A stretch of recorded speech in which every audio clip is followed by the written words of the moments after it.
Epistle to the Romans Session 8， 羅馬人書注釋第8講。我哋講到第4節嘅尾聲。咁上一講呢，我哋就講到呢，耶穌基督不論佢作為彌賽亞所成就嘅大功，或者係父神所授予佢嘅權柄、職分或者大能呢，係都有歷史上嘅一個進展性㗎。而呢個歷史上嘅進展嗰個扭轉嘅關鍵嘅事件就係主耶穌基督從死裏復活。所有耶穌基督復活之前嘅事情都係朝向復活呢個方向，所有復活之後嘅事情都由呢個復活所影響㗎。而呢兩個階段呢，係上帝的福音嘅內容 subject matter， 而先知們嘅應許就係關乎呢個福音㗎。我哋上次講到呢度 ，This is the subject matter of the gospel of God。呢個就係上帝的福音嘅內容 ，and it is that with which prophetic promise was engaged。而先知們嘅諸般嘅應許就係關乎呢個福音。The apostle clinches and fixes all the points of his submission of the gospel by the combination of titles with which at the conclusion of verse 4 he identifies a person who is himself the gospel, Jesus Christ our Lord。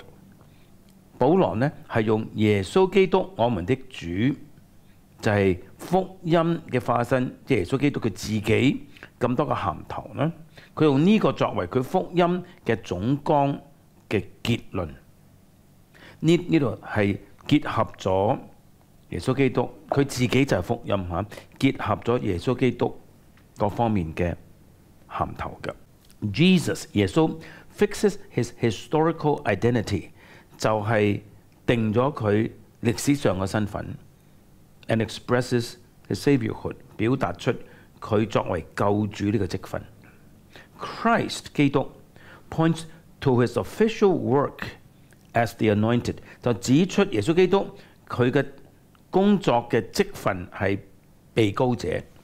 Lord 主 indicates the lordship to which he is exalted in the right hand of the Father， 就指出佢被高舉坐在父神嘅右邊嗰個主權 ，in virtue of which he exercises all authority in heaven and earth。因為佢有呢個主權，所以佢呢係執行咗統治天上地下所有嘅萬物㗎。The historical and the official， 歷史性嘅同埋職任性嘅 commitment and achievement， 上帝嘅承諾，基督嘅成就 humiliation and exaltation， 降卑同埋升高 are all signalized in a series of titles by which the Son of God is hereby designated， 由所有上帝的兒子嘅頭銜呢去指明出來了。第4節結束。我呢處呢要加少少嘅注腳啊，無理嘅意思就係話呢，第3節同埋第4節所講嘅，唔係講緊耶穌基督嘅人性同埋神性㗎，因為呢喺第2節呢，第1、第2節呢，保羅話上帝嘅福音啊，呢個係佢所要傳嘅上帝嘅福音。而上帝福音呢，喺舊約聖經裏邊，直到眾先知係已經有咗個應許性嘅福音㗎啦，係論到上帝嘅兒子，我哋嘅主耶穌基督㗎。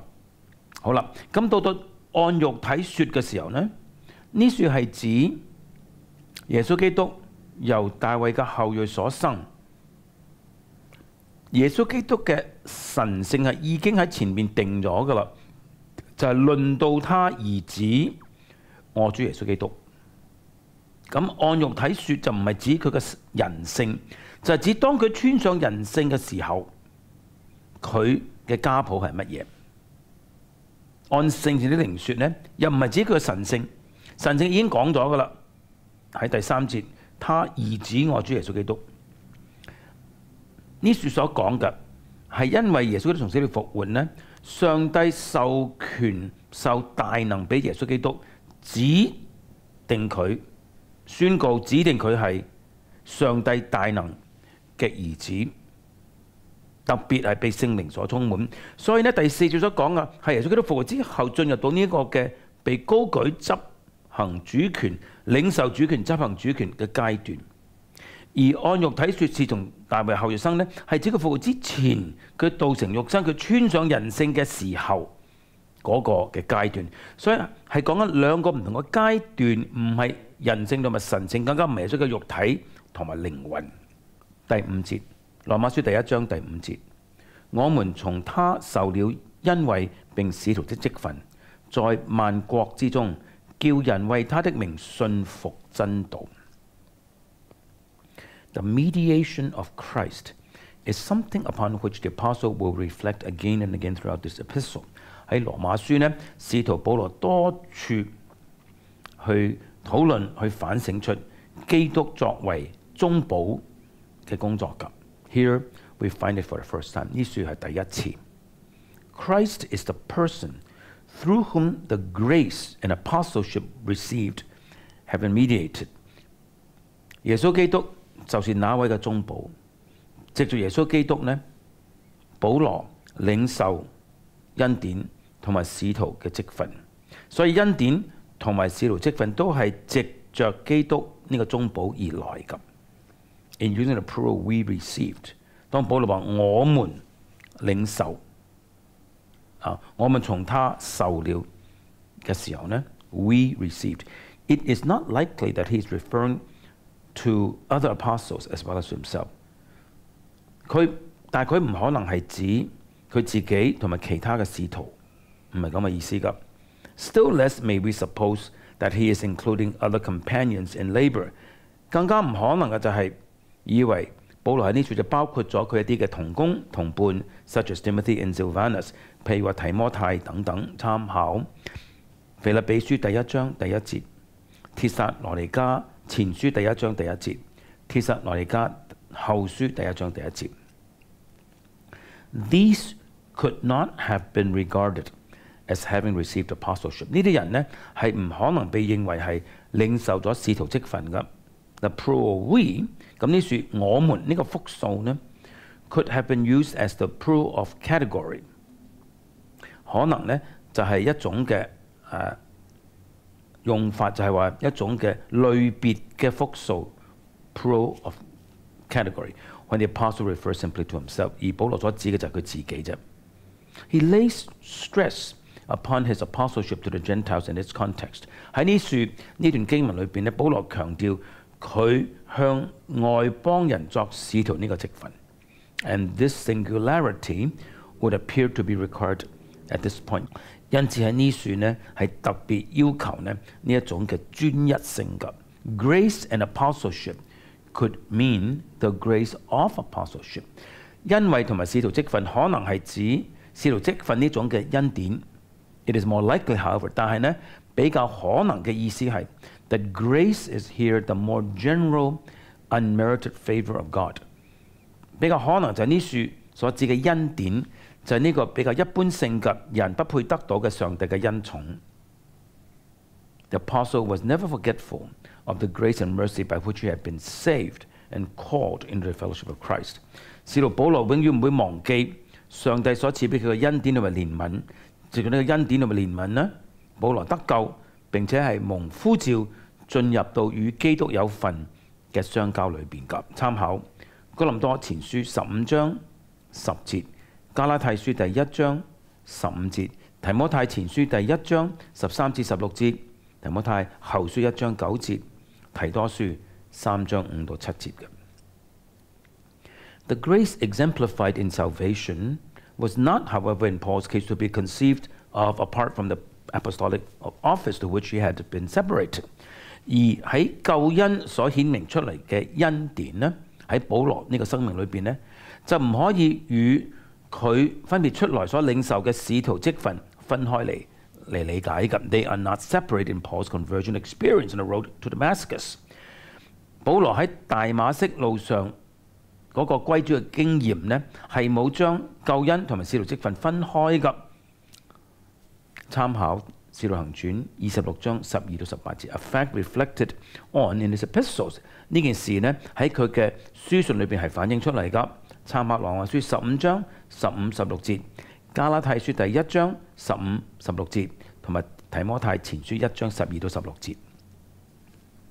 This is an adequate reason why both the generic and the specific should be so closely conjoined in this instance. 呢個係足夠嘅理由，為什麼呢個比較廣泛類別性嘅同埋個人特別性喺呢處呢係連埋一齊㗎。參考哥林多前書15章第10節。The purpose for which he received grace and apostleship is stated to be， 保羅指出佢領受恩典同埋召職份嘅目的係咩呢？就係 unto obedience of faith among the nations， 在萬國之中叫人為他的名信服真道。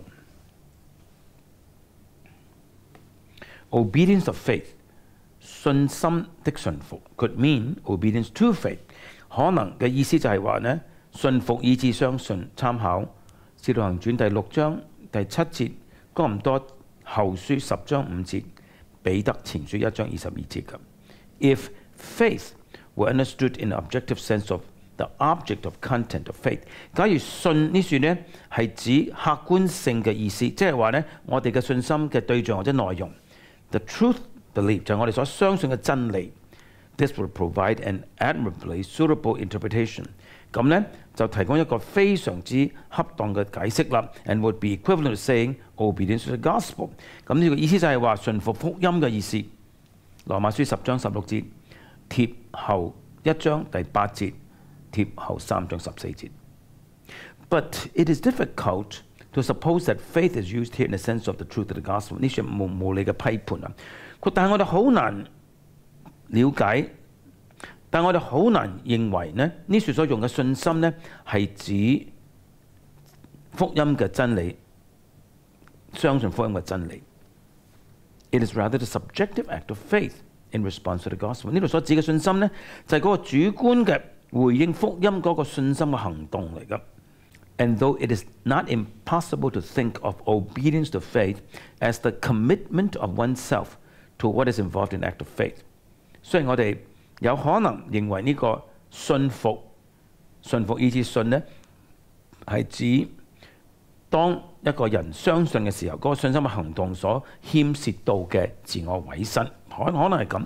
Yet it is much more intelligible and suitable， 但係更加能夠理解嘅、更恰當嘅理解呢，就係 to take faith as in apposition to obedience， 就係以信心同埋信服作為係並排嘅 ，and understand it as the obedience which consists in faith。咁信心嘅意思就係話呢，信服嘅本質就係信心。Obedience consists in faith。Faith is regarded as an act of obedience。信心呢算呢就被理解為係一個信服嘅動作 of commitment to the gospel of Christ， 就係委身於基督嘅福音咁一個嘅信心嘅動作嚟嘅。Hence, the implications of this expression obedience of faith are far-reaching。因此呢個信心嘅信服呢個嘅表述嘅含義呢，嗰個範圍就非常之廣闊啦。For the faith which apostleship was intended to promote， 因為呢使徒嘅職位要去推動嗰種嘅信心 was not an evanescent act of emotion， 唔係一種嘅泛嘅一種嘅情感，唔係。But the commitment of wholehearted devotion to Christ and the truth of His gospel， 乃係自我委身、全心嘅奉獻俾基督同埋佢嘅福音嘅真理。It is to such faith that all nations are called。萬國蒙上帝呼召就係要有咁樣嘅信心。Whether all the nations is to be understood as comprising Jews and Gentiles。咁萬國 all the nations 係指猶太人同埋外邦人一起呢 ，or more restrictively only the Gentile nations， 還是淨係指外邦的萬國呢 ？It's a question on which it is impossible to be decisive。我哋係唔可能好決定性作出一個回答㗎。The same difficulty appears in 1626 and perhaps also in 1518。同樣一個難題呢，係出現喺羅馬書16章26節，可能亦都係喺第15章18節嘅。Most frequently Paul's letters 喺保羅嘅書信最常用法就係 nations is used of the Gentiles as distinguished from the Jews。萬國就係指外邦嘅國家係有別於猶太人㗎。參考羅馬書第2章14節同埋24節，羅馬書3章29節，羅馬書9章24節同埋30節，羅馬書11章11節，羅馬書11章25節，第15章第9節、10節、11節、12節、16節同埋27節。最後哥林多前書第1章23節同埋第5章第1節㗎，係指外邦嘅國家。Paul is thinking here of his own apostleship。保羅呢時所諗到係佢自己作使徒嘅職分咁。And since he is the apostle of the Gentiles and glories in that fact， 佢既然係外邦人嘅使徒，亦都以此為佢榮耀嘅。羅馬書11章13節，參考使徒行傳26章17、18節。還有加拉太書第1章16節同埋加拉太書第2章7到9節。There is much more to be said in favor of the view that here the Gentile nations are in view。因此我諗我哋更加應該支持話呢處保羅所諗到嘅就係外邦嘅萬國。As the apostle of the Gentiles， 身為外邦人嘅使徒 ，his office is directed specifically to the promotion of the faith of the gospel among the Gentile nations。使徒保羅嘅職分呢係特別係要推動喺外邦人萬國之間對福音嗰種嘅信心同埋委身。參考第1章13節。For his name's sake， 為他的名嘅緣故，仍然喺第5節啊。羅馬書1章第5節。This should preferably be taken with the design stated in the preceding words。為他的名呢，最好呢就係與前面所講嘅目的連在一起。It is for Christ's sake that the obedience of faith is to be promoted。使徒保羅要推動外邦人嘅信心委身呢，係為着基督的緣故。It is well to note the orientation provided by this addition。我哋應該注意到呢度增加咗呢一個意思啊，為他的名呢，就佢整個個導向嘅方向係乜嘢？It is not the advantage of the nations that is paramount in the promotion of the gospel。當保羅推動福音嘅時候，最重要唔係為着萬國嘅好處 ，but the honor and glory of Christ， 乃係為着基督嘅尊貴同埋榮耀。And the ambassador of Christ must have his own design in promoting the gospel or into this paramount concern。而基督的使者當佢推動福音，亦都係朝向呢一個最高嘅目標嘅時候，佢一定有佢自己計劃嘅。His subjective design must reflect God's own antecedent and objective design。保羅使徒嗰個主觀性嘅計劃，必須係反映出上帝嘅先前嘅客觀嘅計劃嘅。第6節，羅馬書第1章第6節，其中也有你們這蒙召屬耶穌基督的人。The believers at Rome were examples of the fruit accruing from the promotion of the gospel。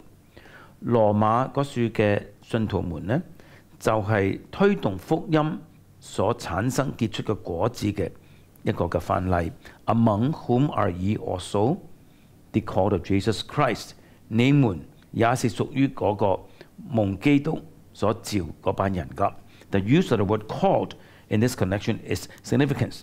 喺呢處保羅用蒙召、呼召呢個字呢係好重要㗎。Paul had previously drawn attention to the fact that it was by divine call that he had been invested with the apostolic office. Verse 1， 保羅喺前面第1節就已經要我哋注意到一件事，就係因為上帝嘅呼召，因此上帝授權俾保羅任使徒嘅職分㗎。Now we advise that 而家呢，保羅話俾我哋聽 ，it was by the same kind of action that the believers at Rome were constituted the disciples of Christ。亦都用同一個動作，上帝嘅呼召呢，就設立羅馬嘅眾信徒們為基督嘅門徒。It is not probable that call of Jesus Christ indicates that Jesus Christ is conceived of as the author of the call。假如認為蒙耶穌基督的呼召係指耶穌基督係做呼召嗰位呢，就唔係可能㗎，唔係太過嘅可能。For uniformly, God the Father is represented as the author。因為呢新約聖經劃一性嘅係指父上帝係呼召嗰一位。參考羅馬書第8章30節，羅馬書第11章29節，哥林多前書第1章第9節，還有提摩太後書第1章第9節咁。